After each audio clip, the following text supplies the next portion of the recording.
Queridos irmãos, a paz do Senhor. Êxodo capítulo 2, versículos de número 23 e 24 e também o 25. Êxodo capítulo 2, do versículo de número 23 ao 25, que diz-nos assim: E aconteceu depois de muitos destes dias, morrendo o rei do Egito, que os filhos de Israel suspiraram por causa da servidão e clamaram. E o seu clamor subiu a Deus por causa da sua servidão.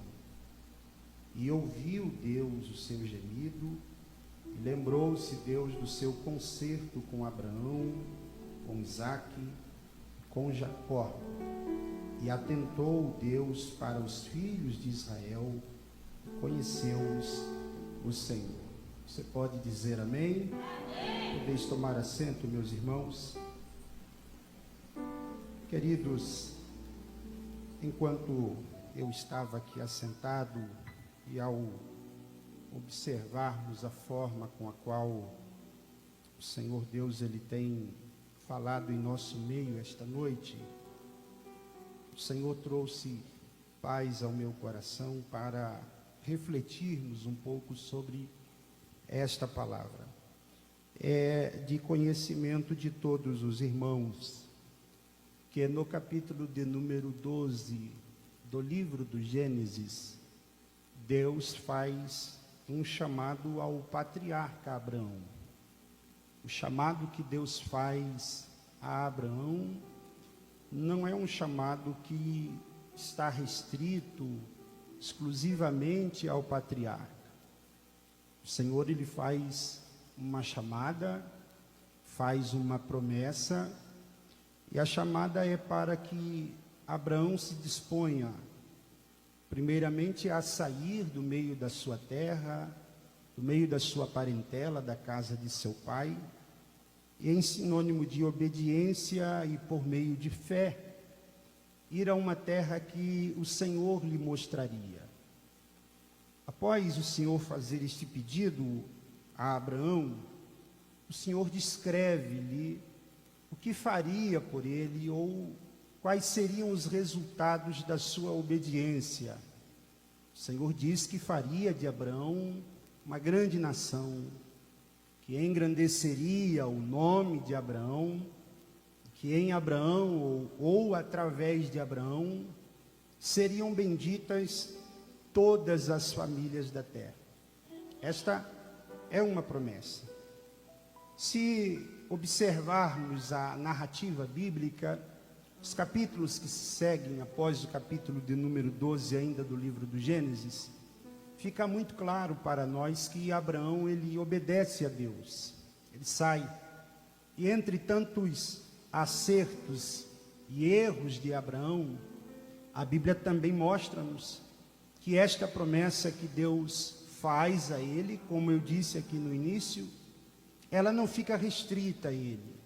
O mesmo Deus que fala com Abraão, e que no capítulo de número 15, uma vez mais se manifesta ao patriarca, fazendo uma vez mais entender qual era o propósito de que Deus o havia chamado, dado a um momento de dificuldades na vida de Abraão, e ao que tudo indica, Abraão está em uma espécie de crise, se podemos assim dizer, espiritual, porque o capítulo 15 informa-nos que enquanto Deus aparece a Abraão, se revela a Abraão e descreve a Abraão quais são os seus propósitos para com a sua vida, Abraão, ele questiona o Senhor. É ele quem diz: o Senhor me fez promessas, mas em detrimento às suas promessas, o Senhor não me deu herdeiro. A saber, o único que eu possuo é um dos meus serviçais. O Senhor, então, uma vez mais reforça sua promessa, sua palavra sobre Abraão, e diz a ele que este não seria o seu herdeiro, mas que a promessa de Deus, ela se cumpriria na vida de Abraão, e Deus daria a Abraão uma descendência a qual nasceria das suas entranhas. E você sabe que Deus cumpre a promessa. A promessa que Deus faz a Abraão inicialmente se cumpre. Digo inicialmente porque ela não termina aqui. A promessa que Deus faz a Abraão inicialmente se cumpre com o nascimento do filho Isaque. A promessa de Abraão, ela prossegue sobre a vida do filho Isaque. Esse Isaque também vai tomar posse desta palavra, desta promessa, e cônscio da promessa que Deus havia feito ao seu pai, ele também vai viver em busca do cumprimento da mesma. A promessa, em parte, se cumpre também sobre a vida de Isaque. Deus o prospera. A exemplo de seu pai, Deus o fez crescer. Mesmo em meio, de igual modo ao seu pai, entre erros e acertos. Mas Deus cumpriu com a sua palavra. A promessa agora se desenvolve sobre o filho de Isaque, por nome de Jacó, o qual nasce em um contexto um tanto que difícil, adverso, mas diz-nos a Bíblia Sagrada que Deus também firma a sua palavra para com Jacó. Há um momento na vida de Jacó em que ele tem um encontro com o Senhor no famoso Val de Jaboque. Ainda antes ele teve um encontro com o Senhor quando peregrinava por uma terra e um anjo do Senhor o encontra.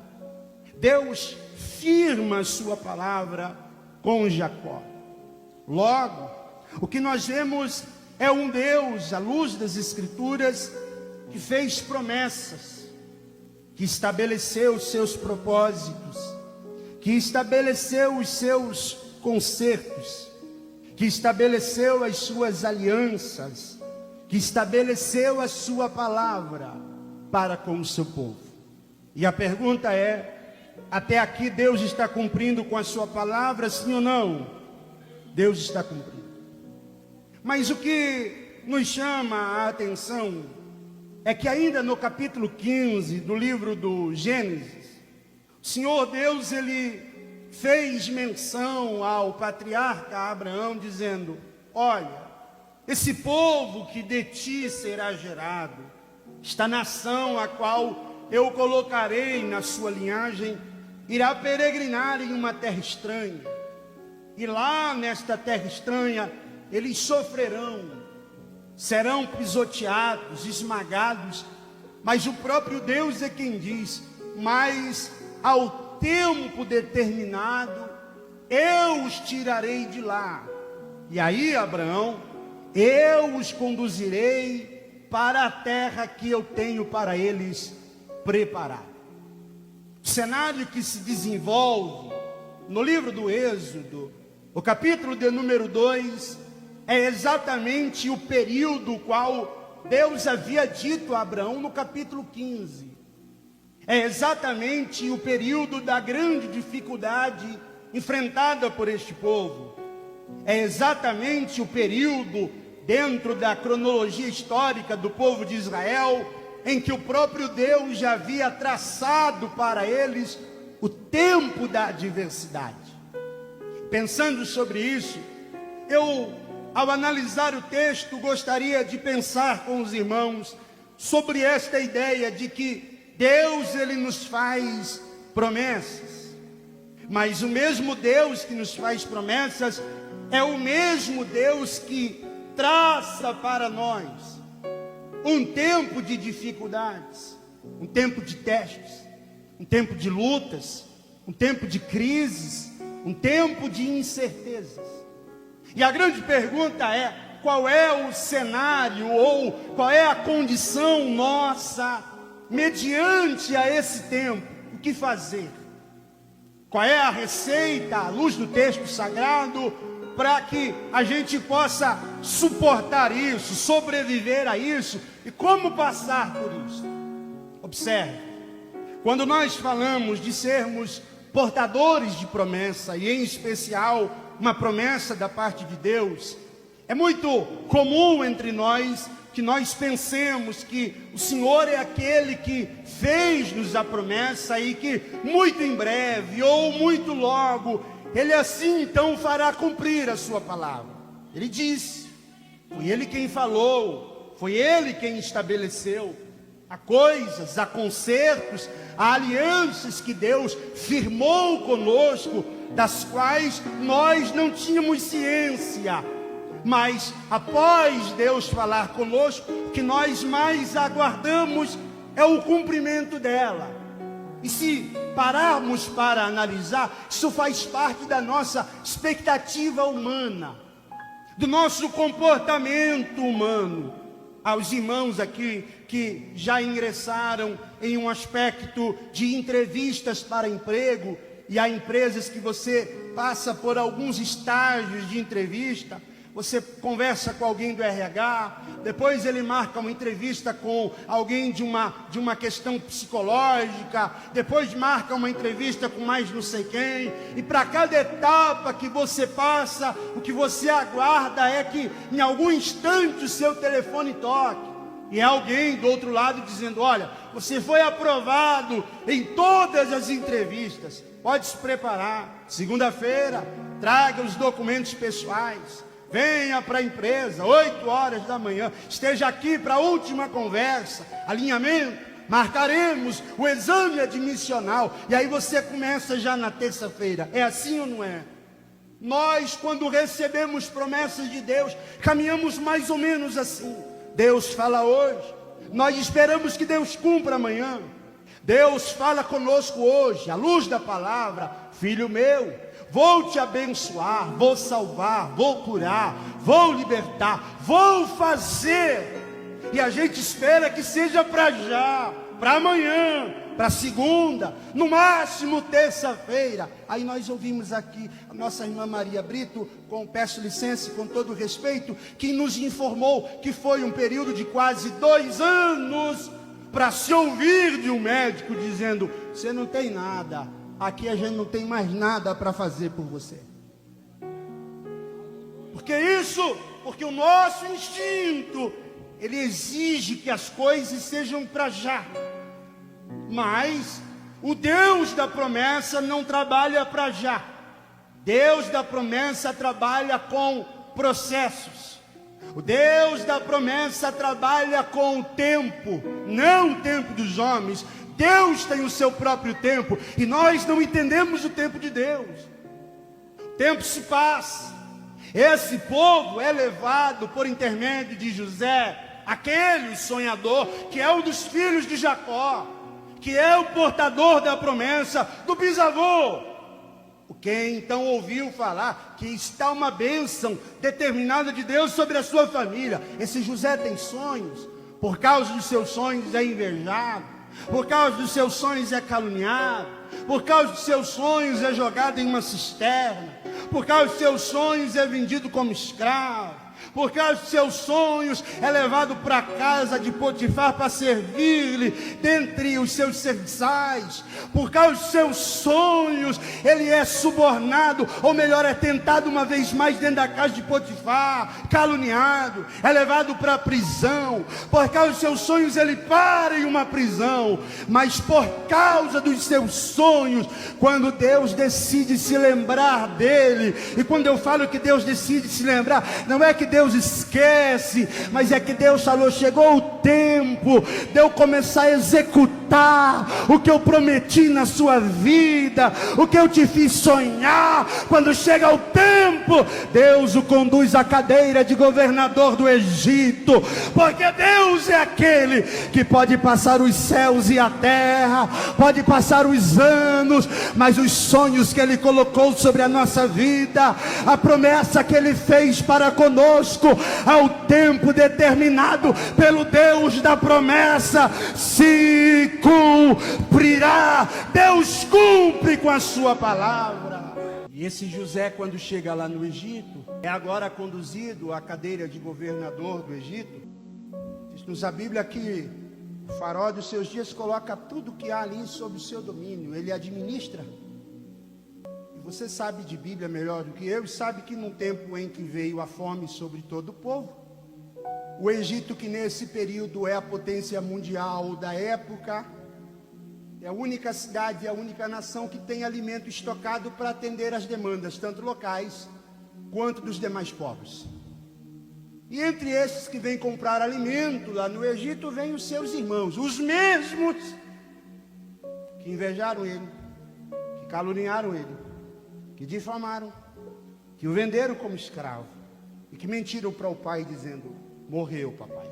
E José, imagino eu, estar sentado lá na cadeira, pastor Valdemar, e vem os irmãos. Aí José vê os bichinhos, aí fala assim: agora eu vou pôr o sabor de mel em ação. Ele ordena e pede que traga a sua família, pede o favor de Faraó. Eu estou resumindo para aplicar o que Deus ministrou ao meu coração. Ele chega para Faraó e consegue o favor de Faraó para conceder uma terra para a sua família habitar lá no Egito. Cerca de 70 pessoas da sua família vêm. Ele perdoa os seus irmãos, traz a sua família. E a Bíblia nos informa que quando esse povo vem para a terra de Gósen, tudo que eles fazem naquela terra, Deus faz prosperar. Tudo que eles plantam naquela terra, vinga, prospera, nasce, cresce em abundância. José vai morrer, aquele que trouxe o povo, morre. O faraó dos dias de José também morre. Se levanta um novo faraó, e o texto diz que esse faraó que se levanta não conheceu José, nem tampouco os benefícios que ele trouxe à nação egípcia. Mas tem uma coisa que ele percebe. O que ele percebe é que tem um povo estranho ali naquela terra, que é muito próspero, está muito abençoado, está indo muito bem, Deus, está feliz demais, está cantando demais, está se alegrando demais, e que tudo que eles fazem prospera. O que faz? Subjuga.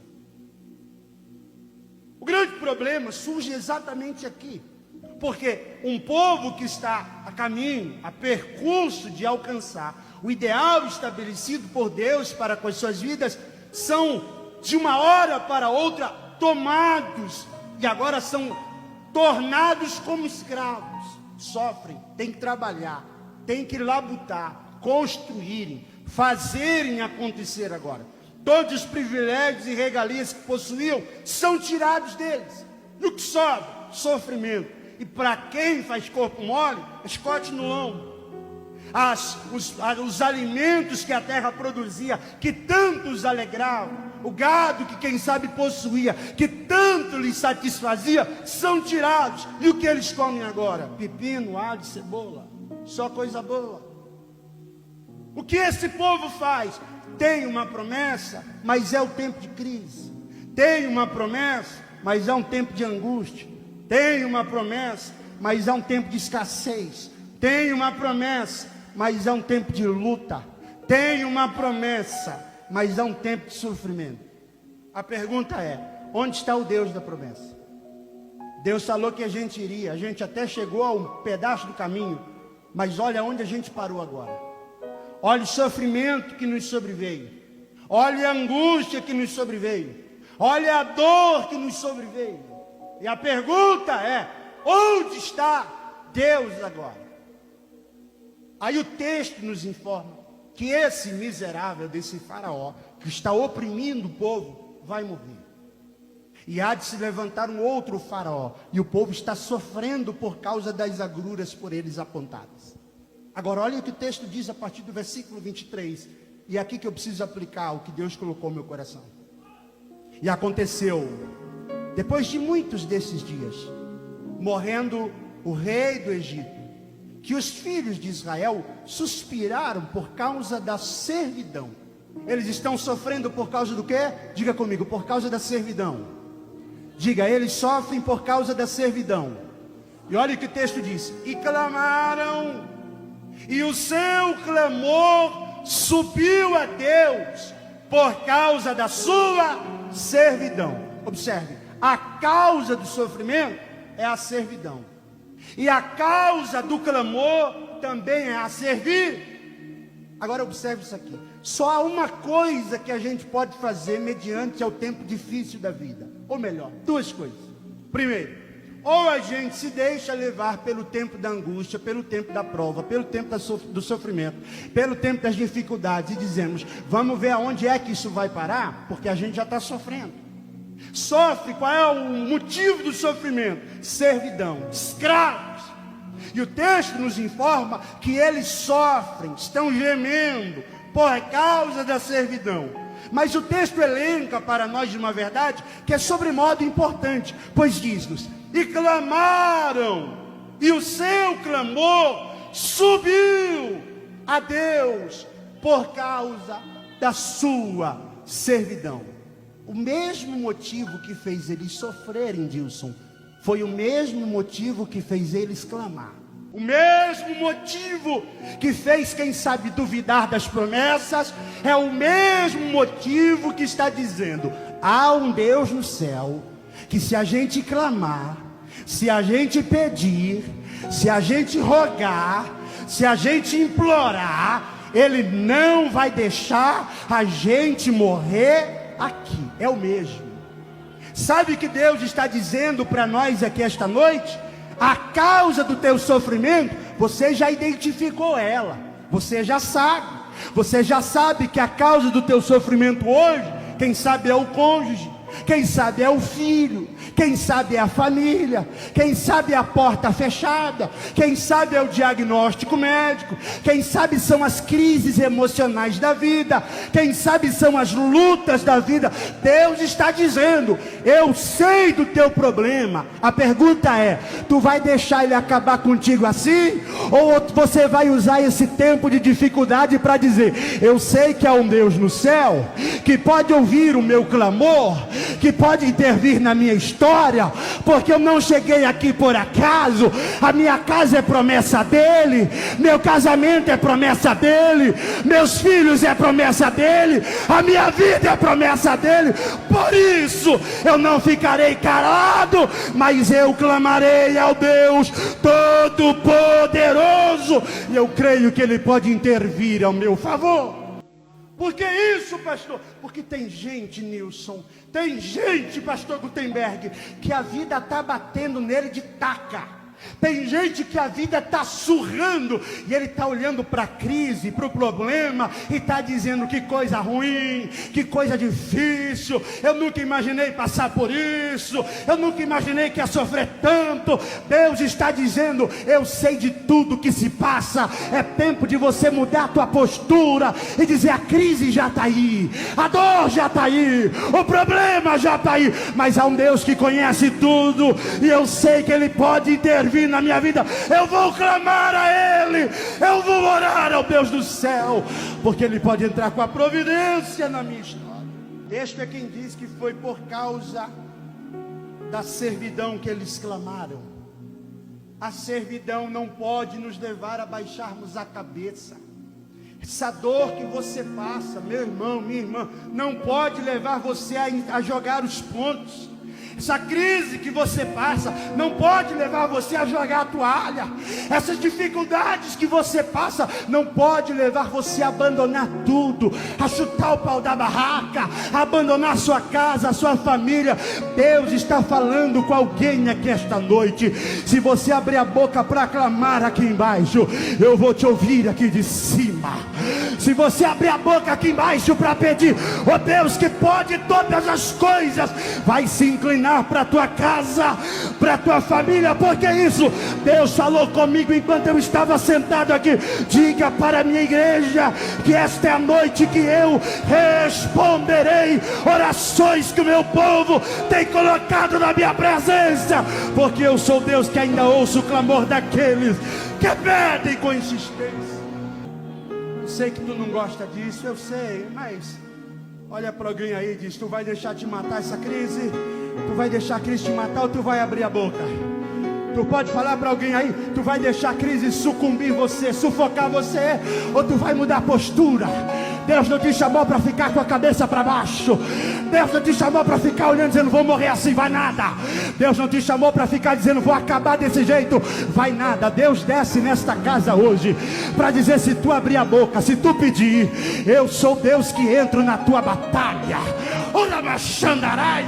Se tu abrir a boca para clamar, Deus está dizendo na minha boca que esta noite eu ouvirei a sua oração. Deus não ouve murmuração. Deus não ouve murmuração. Deus ouve crente que ora. Deus ouve crente que geme. Deus ouve crente que clama. Deus ouve crente que pede. Se você pede, se você ora, Deus está pronto para ouvir a tua oração aqui esta noite.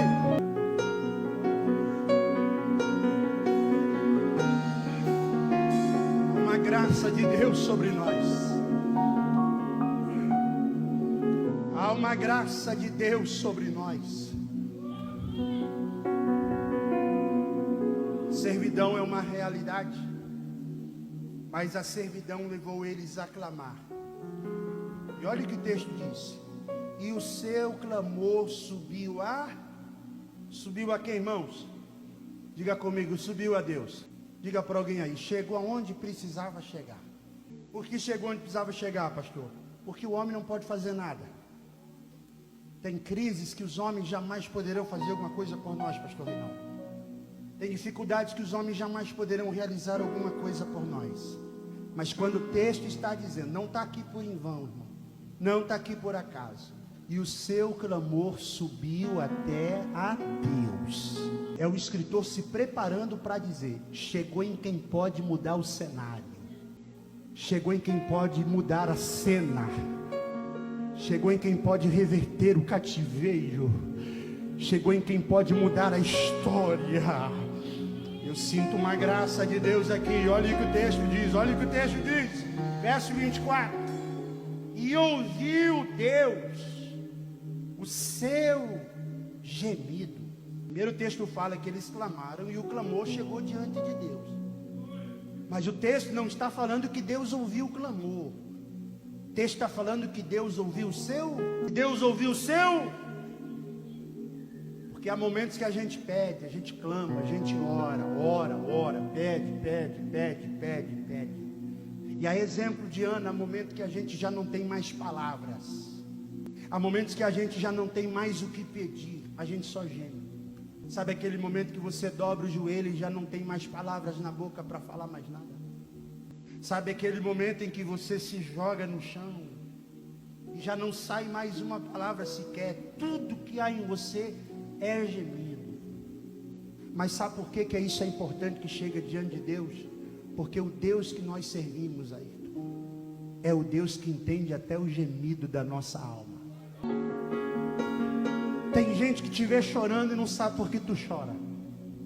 Tem gente que te vê no culto aqui, às vezes com a mão levantada, dando glória a Deus em lágrima, e não entende por quê. Mas quando tu geme, Deus está dizendo, eu sei a necessidade.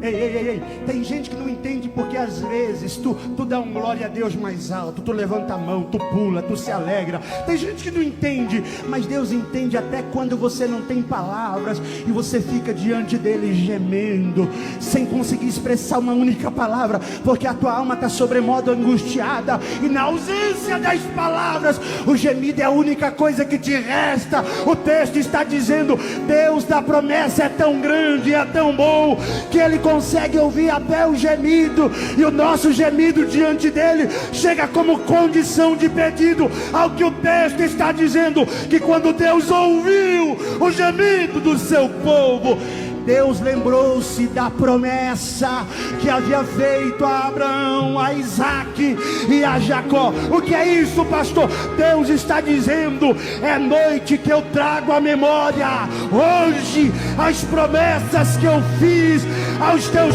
pais, aos teus avós, aos teus tataravós. Eu cumprirei na sua vida, eu cumprirei na sua casa, o Deus da promessa. E ouviu Deus o seu gemido. Lembrou-se Deus da aliança, do concerto com Abraão, com Isaac e com Jacó. Esteja em pé comigo, por gentileza. Deus está falando ao nosso coração. Eu trago esta noite a memória. Eu trago esta noite a memória. Eu trago esta noite a memória por causa do teu gemido, por causa da tua oração, eu trago esta noite à memória as promessas que eu te fiz. Ouça-me, por favor, ouça-me, ouça-me. Eu não sei qual é o cenário, eu não sei, e também não me importa não. Porque se Deus está falando conosco aqui, é porque Ele vai mudar cenários aqui hoje. Oh, se Deus está falando conosco aqui esta noite, é porque Ele quer mudar a história da sua vida. Ouça-me, porque eu creio que Deus está respondendo orações aqui. Deus está respondendo gemidos de vidas aqui. Deus está respondendo tempo de promessas. E Ele me autoriza a dizer para alguém: te prepara, porque eu cumpro as promessas que eu fiz na sua vida. Eu trago à memória esta noite todas as promessas que te fiz. E atentou Deus para os filhos de Israel. Sabe o que é o texto dizendo? E o Senhor se prepara para entrar em ação a favor dos filhos de Israel. Eu atentei para a tua condição aqui esta noite. Eu atentei para o teu gemido aqui esta noite. Eu atentei para a tua causa aqui esta noite. Eu atentei para os teus problemas aqui esta noite. Eu atentei para as tuas crises aqui esta noite. Eu atentei para as tuas dores aqui esta noite. Eu atentei para os teus traumas aqui esta noite. Deus está dizendo: quando eu atento para entrar na causa, para mudar. O capítulo 3 é Deus dizendo: é chegado um novo tempo, é chegado o tempo do cumprimento da promessa. Deus vai te tirar do Egito, Deus vai te tirar desta prova, Deus vai te tirar desta. Oh, aleluia, aleluia, aleluia. Eu estou profetizando sobre a sua casa, sobre a sua família. À luz da palavra que prego, Deus está lembrando das promessas. Aquele filho que está afastado, a graça vai alcançar ele. Deus está lembrando da promessa. Aquele marido que está na cachaça, Deus está lembrando da promessa. Aquela esposa que está perdida, Deus está lembrando da promessa. Aquele parente, Deus está lembrando da promessa. Aquele companheiro, Deus está lembrando da promessa. Para a tua saúde, Deus está lembrando da promessa. Para o teu ministério, Deus está lembrando da promessa. Quem foi que disse seria o seu fim aí? Quem foi? Faraó, rei do Egito. Foi ele que disse que acabaria aí. Deus está dizendo: eu trarei surpresas. Eu entro com a providência. Te prepara. Deus está enviando o libertador. Deus está enviando o resgatador. A mão forte de Deus está entrando nesse Egito hoje. Está dizendo: eu te tirarei. Tirarei tua casa. Tirarei sua família. Tirarei. Ele vai tirar, ele vai tirar, ele vai tirar, ele vai tirar. Cura, renovo, libertação, transformação, salvação, redenção, renovo. Agora, agora, agora. Receba a graça, vai. Isso. Receba a graça. Adora Ele agora. Pois enquanto nós adoramos, há milagres de Deus acontecendo. Angústia vai embora, ansiedade vai embora, depressão vai embora, doença da alma vai embora, raiz de amargura vai embora, alma angustiada, eu te ordeno agora: tenha paz, tenha paz, tenha paz, tenha paz. Desejo de ir embora, desejo de desaparecer, desejo de sumir, vai embora. Seja cheio de paz agora, seja cheio da graça agora, seja renovado agora, pelo poder da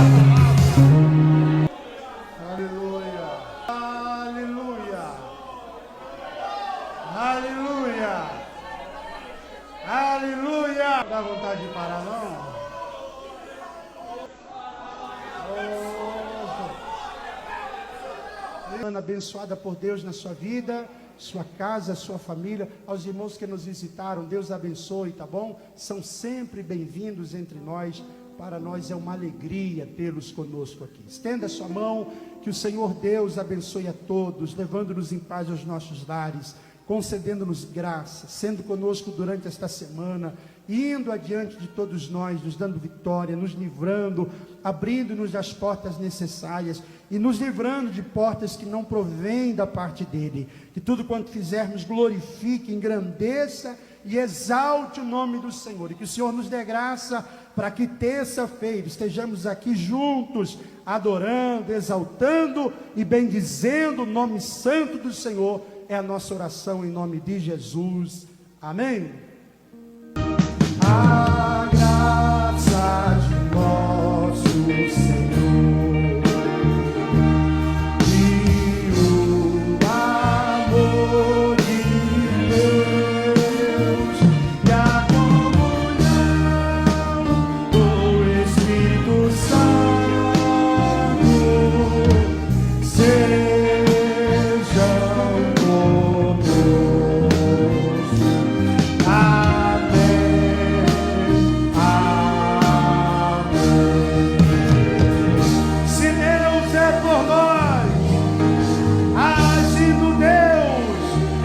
Vitória é nossa.